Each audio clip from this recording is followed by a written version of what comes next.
দুর্নীতির অভিযোগ প্রমাণিত হলে সর্বোচ্চ দায় স্বীকার করতে প্রস্তুত বলে জানিয়েছেন বৈষম্য বিরোধী ছাত্র আন্দোলনের আহ্বায়ক হাসনাত আব্দুল্লাহ। শুক্রবার সকালে সামাজিক যোগাযোগ মাধ্যম ফেসবুকে নিজের ভেরিফাইড অ্যাকাউন্টে করা একটি পোস্টে তিনি একথা জানান। এরই মধ্যে তার এই পোস্ট হয়েছে ভাইরাল।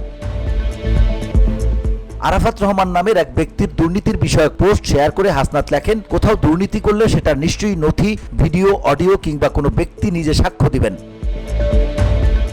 তিনি আরো লেখেন, আমার অনুরোধ থাকবে যারা দুর্নীতির অভিযোগ আনছেন আপনারা অভিযোগের সাথে সাথে প্রমাণ উপস্থাপন করেন। আমি কিংবা আমার পরিবার, আত্মীয় স্বজনের বিরুদ্ধে তদবির, চাঁদাবাজি, টেন্ডারবাজি বা যে কোনো দুর্নীতি যদি প্রমাণসহ থাকে তাহলে সেটি সামাজিক যোগাযোগ মাধ্যমে প্রচার করুন, প্রয়োজনে মামলা করুন।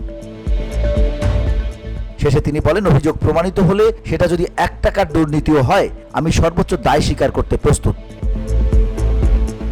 VOD Bangla news desk.